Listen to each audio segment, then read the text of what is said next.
Ahislatla. I had it on mute.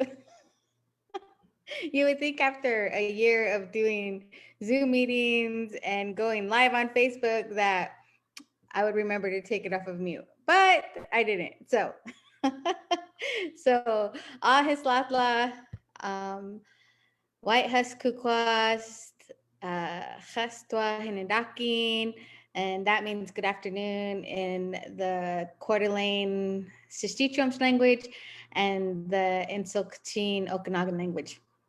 And so I just want to say hello and welcome everybody. Today's Power Hour is with me, LoVina Louie, and I am going to be talking about choices today. And so I want to apologize for yesterday because Casey didn't have service, and so he got on late. But once he finally got on and did his power hour, he was really funny and he had crazy hair. And I thought about coming on today and having some crazy hair, but I decided because I come from the 80s, I had really big hair, and so I might like, yeah, it might be a little bit much for people. So I just wanted to welcome everybody. And oh, whoops. And I get on my phone just so that I can see the comments, and I like to try to just engage with people who are online. And so I see Mary Lee's on again, and she said happy birthday and happy belated birthday. And so my birthday was on Monday, and I turned a big 49. So I'm 1 year away from 50, half a century, as many of our people, you know, say. I'm getting, ooh, that was a big light. Getting closer uh, to, I don't even know what I'm getting closer to.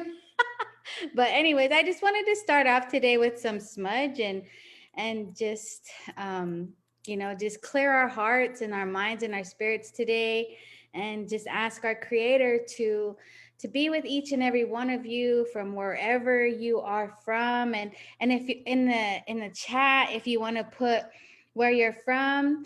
And I just, again, thank you, Veronica, thank you everybody for the belated birthday wishes. I um I thought about it, when Julian asked what power hour did I want to do this week.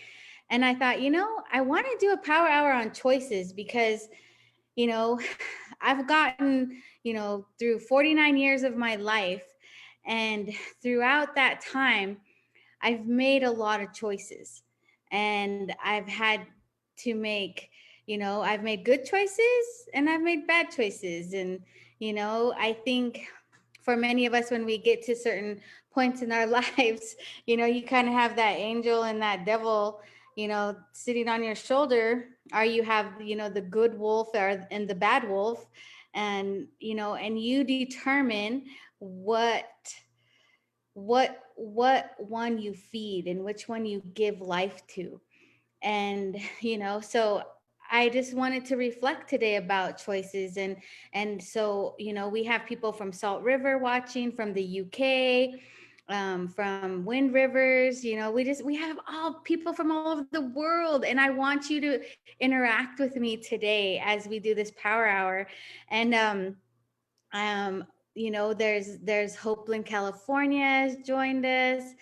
And so what I want to ask all of you today, and many of you have, been on our power hours. You've heard Theta and Jeline and Robert and Shailene and Josh, and, just all of us who are a family and who have just poured out our hearts over the last year, trying to bring wellness, trying to bring love, trying to bring stories into your world, into your lives, as many of us sat at home and didn't know what to do during this pandemic.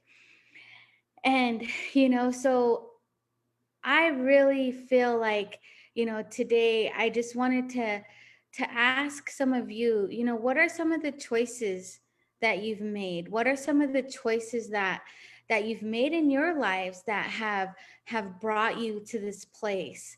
And because I think every choice we make in our lives brings us to a place that we were intended to be. That creator gave us this life, and we all had to make choices. And one of the things that, sometime during this pandemic, we did a Gona training, and we opened it to whoever wanted to come. And it was, we just offered our time and our stories. And one of the questions that Theta asked during that Gona training was, where or when do you remember your first love? What was or who was your first love with? And so when you think about that question, when you think about, where or who did I first feel love from? And so as we were on the training, I was thinking to myself, well, where was my first love, or when did I first feel love? And I realized that my first love that I can remember feeling was my cousins. And so I found a picture of my cousins, and this is Dodie, Dennis Payne, Tommy Waters, and my little cousin Woodstock. And ever since I was a little girl, my grandma would bring us up to North Star, which is a mountain on the Colville Indian Reservation. And my first my first time feeling love, I think, was with these guys, was with all of my cousins. And we would just play in the mountains. We would get, my papa, he would get us a stick, and he would cut it off the tree, and we would have fishing line, and we would go running up the creek, and we would go fishing. And so I remember, distinctively loving my cousins like they were my brothers and sisters. And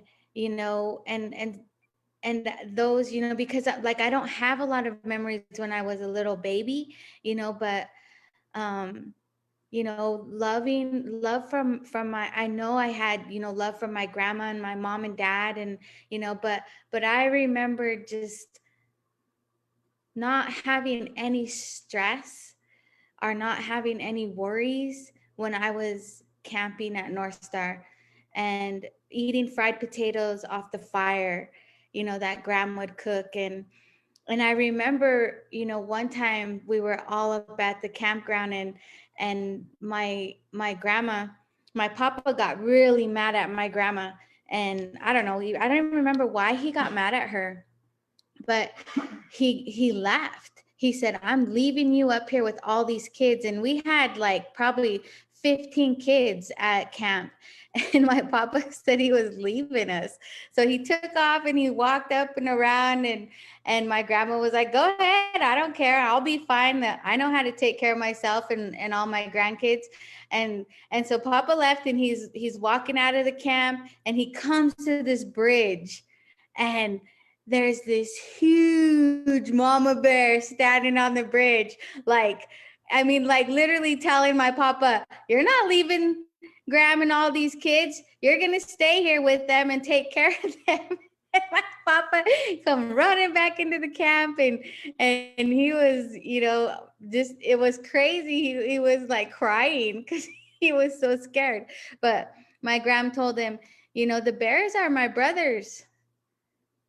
That's one thing my grandma always told us is, as Indian people, we don't eat bear, that they're our brother, and that we're connected to them, and we should never eat them.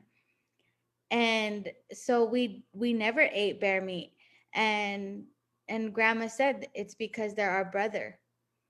And so, I think back to those times when I was a young person, and I loved my cousins, and they're all my brothers and sisters.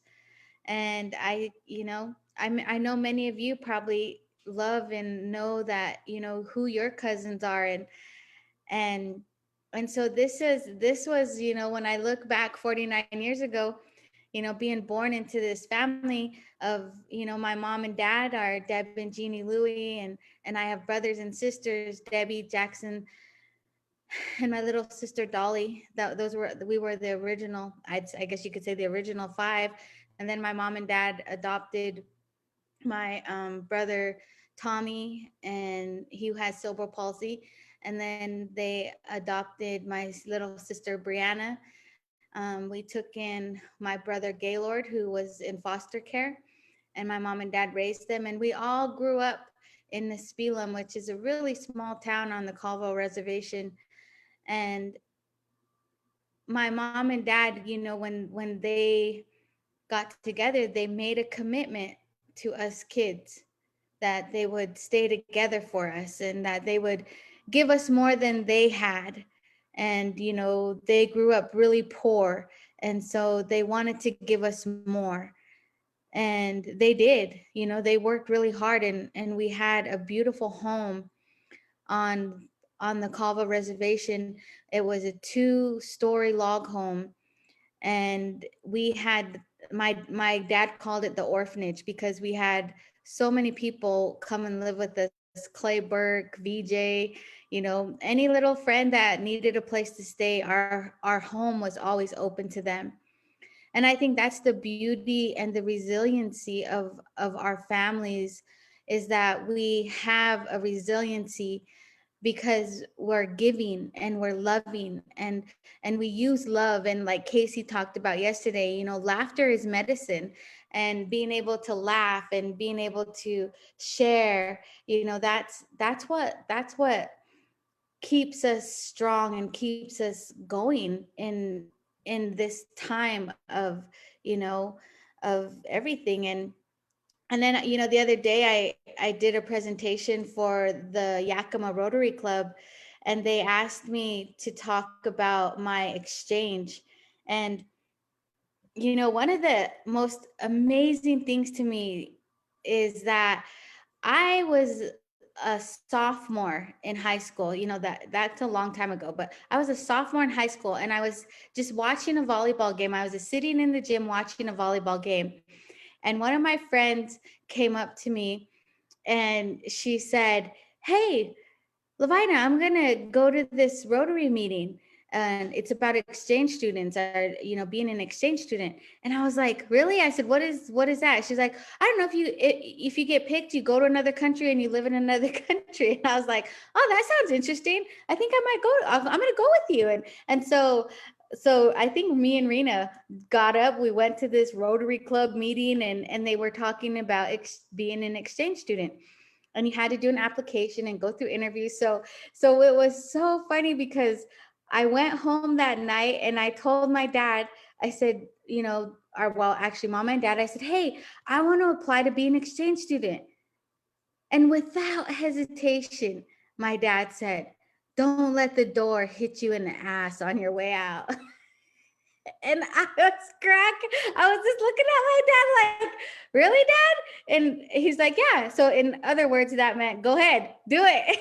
If you want to do it, you know, don't talk about it, do it. So, all right. So I filled out the application, or I think my mom did. My mom did everything like that for us, but my mom probably filled it out for me or helped me. And I put in my application, and I got a call, and they said, you know, "Hey, you need to come to this interview." And so the night of the interview, my mom like took off on a school board trip.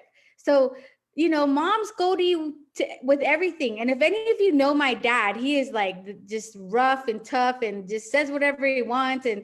And you know, and and Rosemary Kai, I say, and she's met my mom and dad with Clay. And so it's so funny because I told my dad, I said, "Dad, you have to take me to this interview." And so we're Indians. We live on the reservation, and we go to school 15 miles away in Grand Coulee, where, you know, they're all white people. And so Dad's like, "Well, what do I wear?" And I was like, "I don't know." something nice. And so dad was, well, what about this? Well, what about this? And I was like, I don't know. And I was like, well, just bring a couple of them and then we'll go early and we'll sit outside the restaurant and see what the other parents are wearing. Right. I was like, that makes sense to me. So dad says, okay. So then he puts his shoe on and gets stung by a bee, grabs his shoe, throws it, and he's cussing and yelling and pissed. And I was just like, oh my gosh, he's not even gonna bring me to the interview. And so he's yelling at my mom because my mom's not there to take me. And so anyway, so finally, like I'm like he calms down and we drive down to the Rotary Club, to the restaurant, the Melody restaurant. And so we're sitting outside and we're watching, all these people coming in. And I was like, I don't know, Dad, like, like, do you think that was one of the parents? And he's like, I don't know. It's like, I don't even care. Let's go. So we go inside and there's like 3 Rotarians, sitting in this conference room, or it's just like a back room of the restaurant. And my dad comes over there with me. And so they said, LoVina, why do you want to be an exchange student? And so I just looked at them and I just started talking. And I just was like, I just want to go travel and go around the world. And I'm Native American. I'm from the Colville tribe, and I dance, and, I can share my culture. And I just like talked and talked and talked, like, and I play basketball, and, I play sports. I get good grades. And like, I just went blah, blah, blah, blah, blah, blah. And then I finished answering the question and they kind of all looked at each other and they said, I think she answered all our questions. And they all just kind of said, well, when they were trying to figure out another question to ask me. And so they were like, well, I think you pretty much answered all our questions. And I was like, oh, okay. And I said, so is that all? And they said, yeah, it's all right. So I got up and me and Dad walked out, and my dad stopped me and he goes, Pooh, where did you learn to bullshit like that? And I started laughing. I was like, I don't know. I was like, I just started talking. And so, ever since I was young in high school, I could talk. I could just, I could just talk. And so anyway, so we went to that interview, and then from those interviews, only 2 of us were selected. And I think maybe they interviewed 5 or 6, but 2 of us were selected to go to another set of interviews in Yakima. So mom and dad and I, we drive down to Yakima. And so dad said, well, let me off at the horse races. I'm not going to go to that stupid thing with you guys and blah, blah, blah. So we laughed. We were like, okay, dad. And so we dropped dad off at the horse races, and we take off to the interview place. And so the same thing, Rotarians sitting there, they're asking me questions. And so one guy says, if you were in another country and you were sad and you were, you didn't want to, like, you wanted to go home, and you didn't get along with your family, and you were just having all these problems, and you really just wanted to go home, what would you do?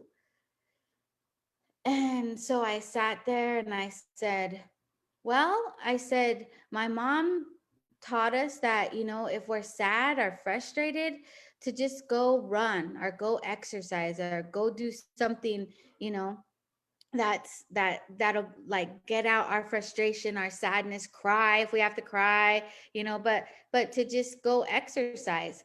So so we go and then they called my mom in there and so they said, Jeannie, can you come in here with us? And so my mom comes in, and she's sitting there, and they said, Jeannie, if your daughter called you and she was sad and she wanted to go home and she wasn't getting along with her family, what would you do? And my mom answered almost word for word what I said, that she would tell me to go run, to go exercise, to go play basketball, cry if I needed to cry, but that I wasn't going to be able to go home because once we committed to something, we couldn't quit. Like my mom and dad would never let us quit. Like it didn't matter how bad the coach was, it didn't matter how horrible, you know, we were feeling our, if we didn't like, like I'd sit the bench because I wasn't that good of a basketball player, but I'd sit the bench, right? So I couldn't quit though, because mom and dad raised us that way, that we can't quit. We had to stick it out. And so my mom said I would tell her, you just gotta suck it up and stay there. And so we left and we were laughing. And I was like, Mom, you answered it the same way I answered it. I was like, yes, I think I'm gonna get it. And so I was really excited. So we go pick up my dad at the horse races, and we're telling dad all about it. And my dad says, I said, well, what would you have told him, Dad? He said, I would have told you to get on the next goddamn plane and come home. That's what I would have said. And I was just like, oh my gosh, Dad, I can't believe you would have said that. And so it was, but that's why creator didn't let my dad be there, because he wouldn't have said the right things. And so, but anyway, so we finished the interviews, and the girl who interviewed, she was a year older than me. She was a junior, and she went back to school on Monday, and she told everybody in our school that she was going to be an exchange student, and she was going to go to, some other country. And I was kind of shocked. I thought, wow, she like really thinks that she's going to, you know she got it. And so then I was like, well, I probably didn't get it. I'm Indian, like they don't hardly ever pick us for anything like that.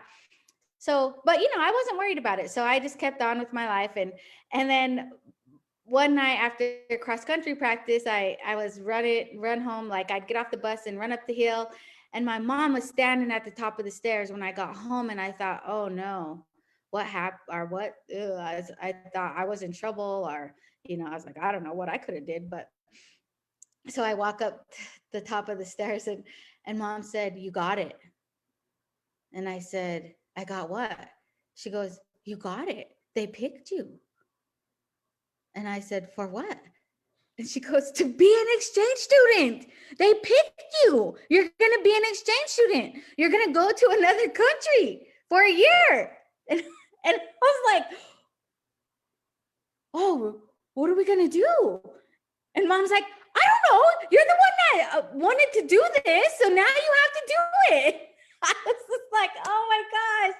I was like, I didn't think I was going to get picked. And so what was crazy too about that whole situation was that I didn't, like, I had only been away from home for 1 week, and that was for basketball camp in Spokane. And I had never been away from my family for longer than a week, and then camping with Graham for 2 weeks, but I was with all my cousins, so I was just like, oh my gosh. So I got picked to be an exchange student. And so we raised money, and, we did all this stuff to buy my plane ticket. And they finally sent to me a letter and said that I was going to be going to Australia. And I didn't even know where Australia was on the world map. So I looked it up, and I was like, oh my gosh, it's like halfway around the world. It's, and so I thought, so anyway, so then not long before I left, I got this cassette tape. Like, this is back in like 80s, right? And so we only had cassette tapes. And so I got a cassette tape in the mail, and it was the noise of kookaburras. And kookaburras are birds in Australia, and they make it sounded like a jungle. Like I was just like, oh my God, where am I going? And then I'd have people come and tell me like, you're going to Australia? Do you know like all the deadliest animals in the world live there? So then I started watching Animal Planet and seeing like all these deadly animals, like the spiders and the sharks and the alligators and the snakes. Like they have the most deadliest snakes in Australia. And I thought, oh my God, I'm gonna die. Like, this is crazy. What am I doing? And but I had no choice. I had to do it. So my mom and dad drove me all the way over to Seattle to catch the plane. And I'd never been on an airplane in my life ever. And so the flight from Seattle to Sydney is 13 hours in the air. So I was crying my eyes out when my mom and dad brought me to the, because they, you know, back then you could walk all the way to the gate. So I was like, had my bags, and I was bags. I just think that totally drew my mind. But yesterday on the Power Hour, Casey was talking about bags and bags and creek and crick. And anyway, so but I think that's funny because I say bag all the time, like our whole family does. So anyway, so I had my bags, and I was walking down the terminal, and I was crying, and I kept turning around to see my mom and dad. And then I'd walk a little further, and I'd turn around, and I was just crying my head off. Like, I was like, I don't know what I'm doing. I don't want to go to Australia. But anyways, I finally got on the plane, and my dad later told me, he said, if you would have turned around one more time, I was going to go down that terminal and grab you and bring you home. He goes, you look just so pitiful, not even 100 pounds. And your bags were heavier than you. And he goes, you're lucky you got on that plane, because I wasn't going to let you go. so so anyway, so I get on the plane, and I'm crying my head off, and then I didn't even feel the plane take off. I was so upset. But so I go to Australia, right? So this country that's around halfway around the world, and I land in Adelaide, and I'm getting off the plane, and I don't know a single soul. Like, I don't know if you guys have ever went somewhere and you don't know anybody. It's scary. Like, it's scary. And I'm sitting here thinking, why did I decide to do this? What made me want to do this? Like, this is crazy. But I was there. Like, I'm there. So I start walking through the terminal, and I'm like one of the last people off the plane, and I see all these people like waving, and I'm thinking, man, somebody must be on this plane. So I'm kind of trying to look around to see who they're all waving at. And I keep walking, and they keep waving, and they keep waving, and finally they're like all waving at me. And all three, like I think 3 out of my 4 host families were there to meet me when I got to Australia. And it was so awesome. And and they were very loving and welcoming, and so it felt so good. And so we go home, and I get adjusted to the jet lag and everything. And then I think on Sunday, my mom and pop, they brought me to the zoo so I could see kangaroos. And I was like, I gotta go to the zoo, because I thought they'd just be hopping everywhere.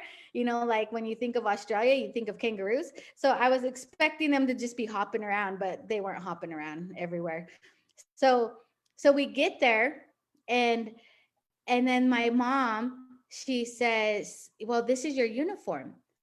And it was like checkered and ugly. And I had to wear school uniform. And I thought, oh my gosh. And it was like a really short little skirt. And I thought, I don't want to wear a uniform. And everybody's going to laugh at me.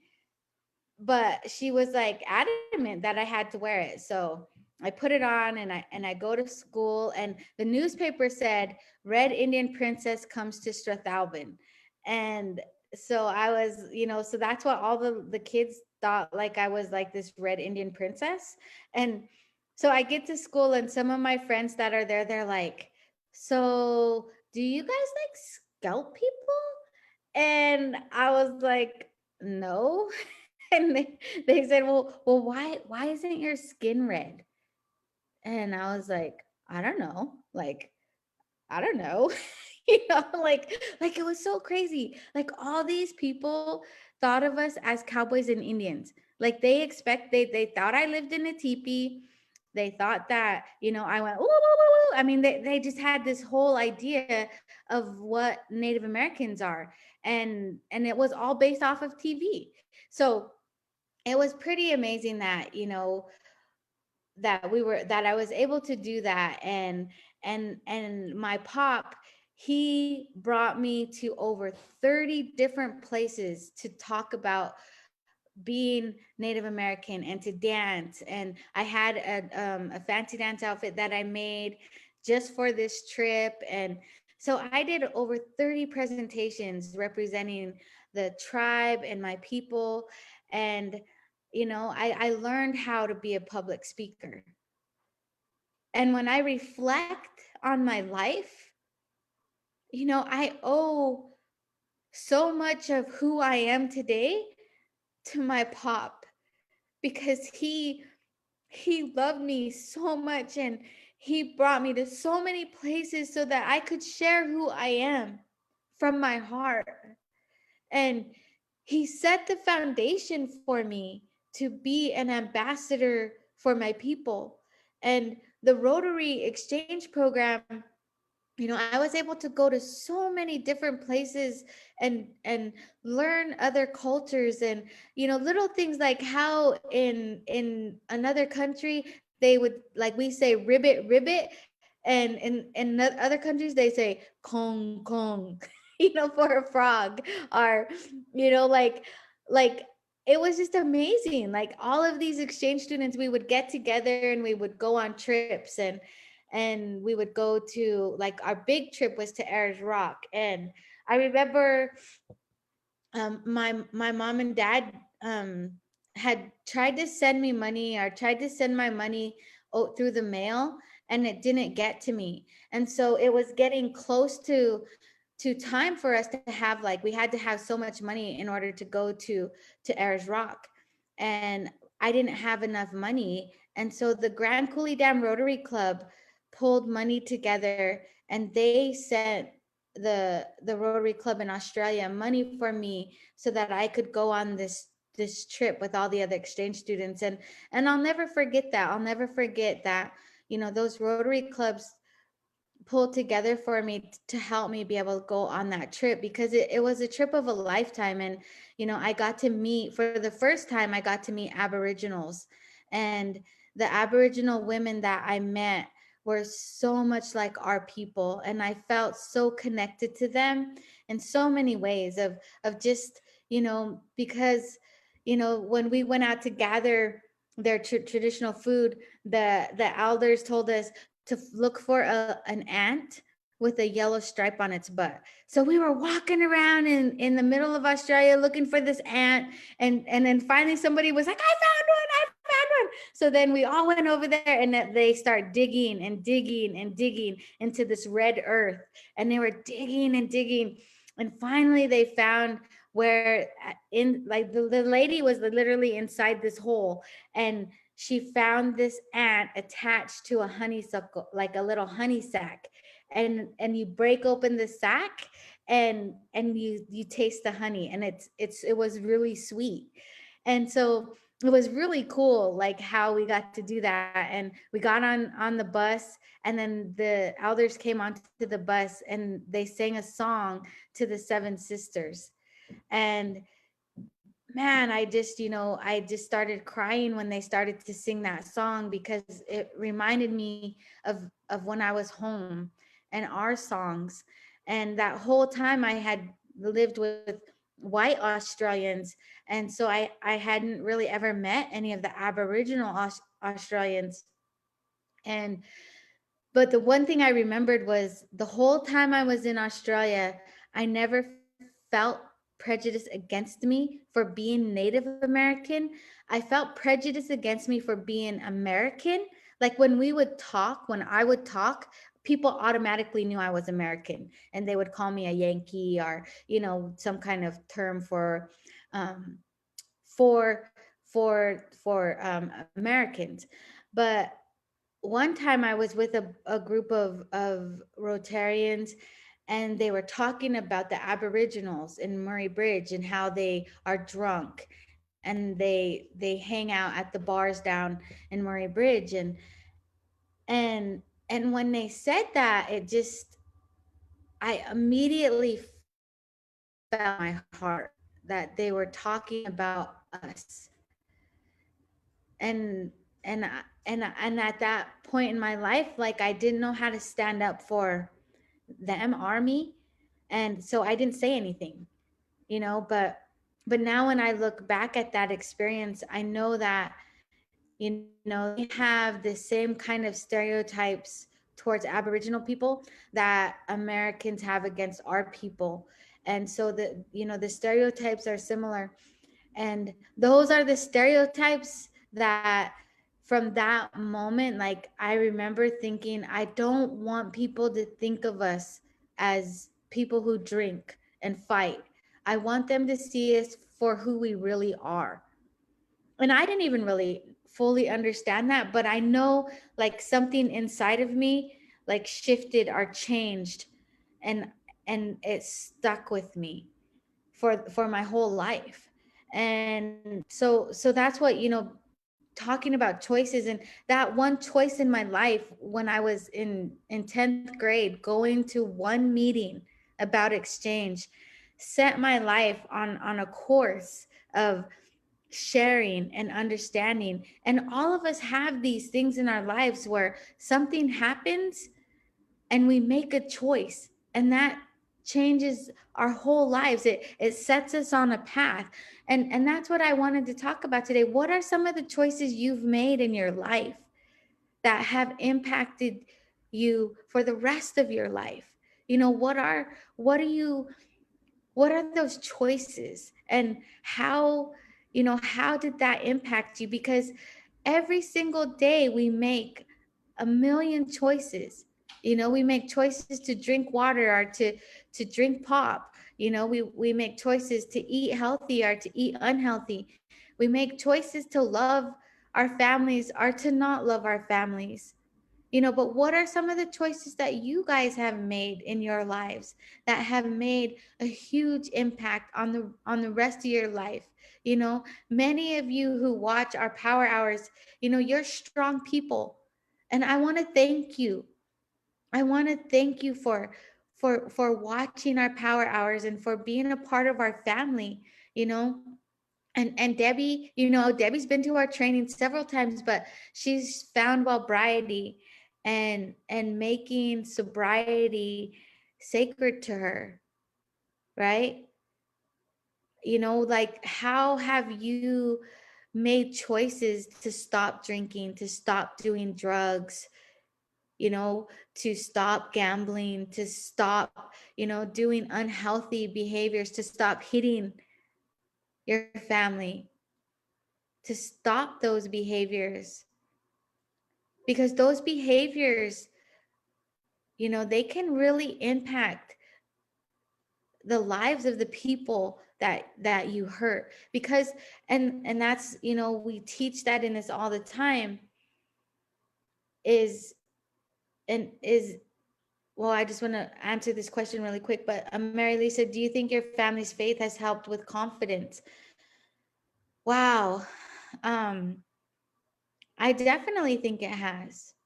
you know I think when I think when my dad stopped drinking because he prayed, like, even though he didn't pray with us, and we didn't really have like that connection as a family, but I know when my dad prayed in the mountains, and the Great Spirit helped him stop drinking so he would be a better father and a better husband. That decision made me realize, as a little girl at 12 years old, I knew there was a higher power. I knew there was a great spirit, a creator, a God, Yahweh, whatever you want to call that higher power. It was real, because it changed a man who was hurting, who was a Vietnam veteran, who went to boarding school, who grew up poor. That faith in the creator changed our lives forever. And that was what was so powerful about it. Was my dad, he stopped drinking, and so I was 12, 13, 14, 15, 16, 17, 18. So within 6 years, he ran for council, right? After drinking his whole life, he quit drinking. 6 years later, he ran for council. And I think the first year, after 5 years, I think he didn't make it in the first year he ran, but the second year he ran was the same year I ran for Miss Indian World. And when I became Miss Indian World, my dad won to be on tribal council and served for 18 years on our tribal council. And that faith, Mary Lee, yeah, definitely. That faith in a creator. Like I pray, you know, that's something that my dad taught me, is that I have to, before I speak, like this morning, I walked outside, because I didn't really, I knew I wanted to do today's talk on choices, but like, I got some sad news last night a little, and I was having a hard time. So I walked outside and I put my feet on Mother Earth, and I just asked Mother Earth, to help me and to speak through me. And my dad, he was a firm believer in just speaking from your heart. And that's what he always told me. And one time I went against my dad's teaching, and it was because I had to do the baccalaureate speech for my high school graduation in a church. And I was like voted to be the class speaker. And so for some reason I was nervous, like, about speaking in that type of, in the church, I guess, I don't know. So I wrote this speech, and I was shaking and I was nervous and my voice was cracking. It was the worst speech I ever gave in my life. And I remember walking out of there just feeling like, why did I do that? you know that's not me. I don't have to conform, because it's a church. I can just, I need to be, that's not who I am. That's not who my dad raised me to be. And so when it came to graduation, I didn't do that. I didn't write my speech, and I just spoke from my heart. And I remember I asked all of our parents to stand up. For all of us who were graduating, I asked all of our parents to stand up. And I said, I want to thank all of you for supporting us to get to this point in our lives. Because sometimes we forget who is the one who pushes us, who are the ones who lift us up when we're down. And definitely my mom and dad were the ones who lifted me up so many times when I fell. They were the ones who picked me up. And so that's what I said in that speech was, thank you to all of our parents. And that was something the other day my mom was canning huckleberries, and on Easter my mom brought out all the Indian foods. She brought out the camas and the berries and the bitterroot and the salmon and the deer, and she had us help, like I brought it to my house and I prepared it. And even though we're not like Mary Lee, we're not like born and raised in we grew up going to a longhouse, but not like every Sunday. And but we've been a part of the longhouse. And so we poured the water, and my mom said some words, and she sang my Tupi song. And I we could feel my Tupi. and and then we all drank the water, and then we ate each of the foods, which those are medicine. The food and the water is medicine. If you can find your traditional foods, those foods are medicine, and they'll help you and they'll heal you.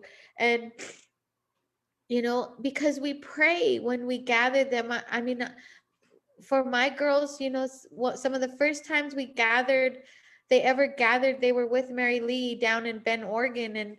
And we Mary Lee and her mom, they sang, and my girls held their first roots.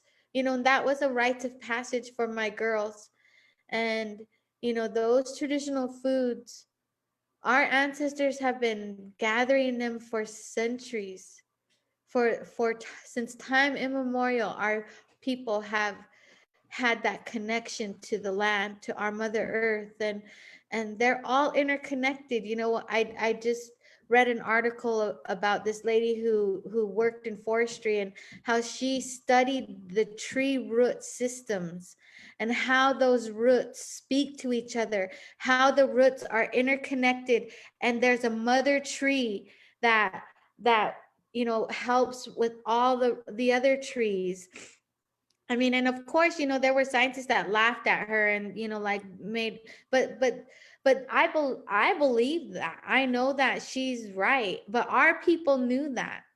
Our people knew that we were all connected to everything. And now, scientists are starting to find out all these things, but the trees, like even other indigenous communities, and today, I wore, a gift that I had received from my Maori little sisters that we met at Healing Our Spirits Worldwide. And you know and the mana that they call, their strength. And you know we all, as indigenous people and white people too, like they can, they just have to to open up their minds and hearts. It's harder for them because they're not as connected as we are. But like when I finished doing my talk at the Yakima Rotary Club, the Jim Black, who had invited me to speak, he emailed me and he said, LoVina, all people need to hear your story, need to hear your people's story. And he's right. you know all people need to hear our story. And that's why I think it's so important, like when we say, healing is a verb, it's a choice. We all have to choose to heal ourselves, to heal our hearts, to take the steps, to call and make an appointment, to find, somebody to talk to and to reach out to. We all have to do that.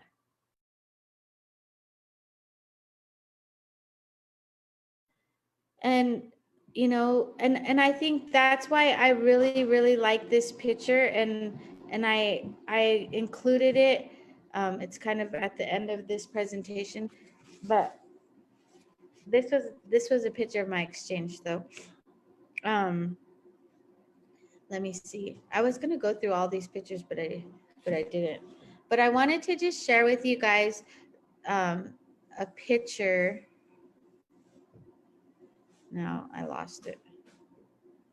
I wanted to share with you guys a picture about, you know, about what kind of like what I'm talking about. And that's this picture, that when we heal ourselves, when we heal ourselves, we're healing generations that come behind us. And, I love this picture because it's it's all of our yayats, it's all of our grandmothers, and they're holding us, and I feel that support. Like I feel my yaya, I feel my tupis, I feel my family, and I feel that, when they help me. And that's why it's so important for us to make the choice to do our own healing, because we don't want our children and our grandchildren, to have to carry our trauma and our pain and our hurt. We don't, you don't want that. Yesterday I had my grandson here, Cedar, and I can just feel his strength. I can feel that he's an old soul, that he comes from from a beautiful line from the Blackfeet and the Coeur d'Alene and the Nez Perce and the Palouse, you know, and and and I have to do my work, and Tawaya has to do her work, and Nate has to do his work, so that Cedar doesn't have to carry, you know, any of our pain and our hurt. And you know, that's why we're constantly on this path of healing, and that's why I've chosen this path, I think, because ever since I was little, I wanted I wanted to I wanted to be happy. I wanted to go back to when, you know, I was with my cousins, and that was my safe place. That was my happy place of, you know, feeling loved. And I have that love. You know, I feel loved by, you know, my husband and my children and my mom and dad, you know, and we just can't take our families for granted. I don't know if you guys seen I don't know if you guys seen the gosh, I wanted to show this to you, but you know, I wanted to mention today too that I seen Jeline posted on our website that Native Americans had the highest deaths than any other race when it came to COVID, you know. And so that's a choice. You know, we all make our own choices, but I chose to get the vaccine so that I could try to protect our people, and you know, so we wouldn't lose so many of our people. But you know, but when you look at the statistics, and I just looked at that, it showed that you know, we definitely are high in that. So you know, which it's like, why do we always have to be the highest in everything? That's not good, you know. Oh, here it is, I found it. I'm going to share it with you guys. So let me see if I can figure that out. I wanted to share this before I go though.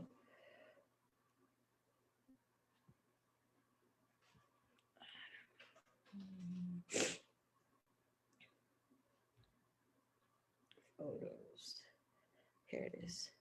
So if you take a look at this, American Indian or Alaska Natives, with COVID-19, with the death rates, it was 100 and between 175 and 200 per 100,000 people passed away from COVID.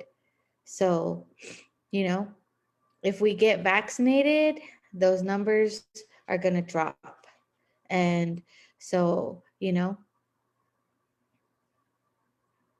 but I wanted to share that with everybody because I seen Jillian post that earlier today. So, and I just, you know, I just want to thank everybody for being here, especially everybody who's here all the time, like Rosemary, Kaya. You know, I know you guys are missing Stick Game and missing the songs, and we just had 2 deaths, really big deaths in the Northwest with Uncle Milton Nomi, and we had one of the other Stick Game players, oh, from up in Canada who passed away. And, you know, so we have lost a lot of people, you know, so we have to love everybody that we still have, and just, you know, give our best to each other. So, um, so I just want to thank my ancestors for joining us today, and our relatives, the Maori, the Aboriginal, and I am grateful to all Indigenous people who are trying to heal, who are doing this work. The Native Wellness Institute, Unity, the Naali Fund is an organization that I most recently became aware of from over on the coast, and it's all Indigenous women, you know, trying to help other Indigenous women and heal Mother Earth.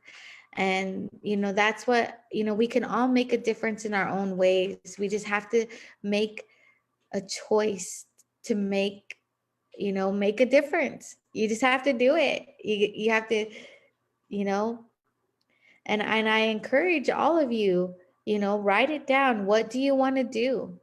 In the most recently working within the Ollie Fund, one of my dreams is to make a feature film about historical trauma, about the American genocide.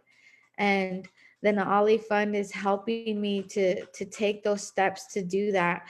And, and I'm 50 years old, but I'm still dreaming. You never stop dreaming, never say never. Always believe that you can and you will. Put it into the universe, that you can do anything if you put your mind to it and your heart to it, and do it from allow yourself to be spirit led. Lead from your heart, speak from your heart, give from your heart. And that will bring you so many places, and just having faith. So I just want to say limlem shenchaspaus talichast. Thank you from my heart. Thank you to the Noise Foundation and to Indian Collective and all the different organizations that have financially supported the Native Wellness Institute to be able to provide these power hours. Limlem shenchaspaus talichast. Thank you, everybody. And Debbie said she's 53 and she's about to graduate from university. Way to go, Debbie! That's awesome. I think I wasn't very much older or younger than you when I graduated, so that's awesome. So I'm really grateful and thankful to each and every one of you. Lim lam stinchas ba'us telechas.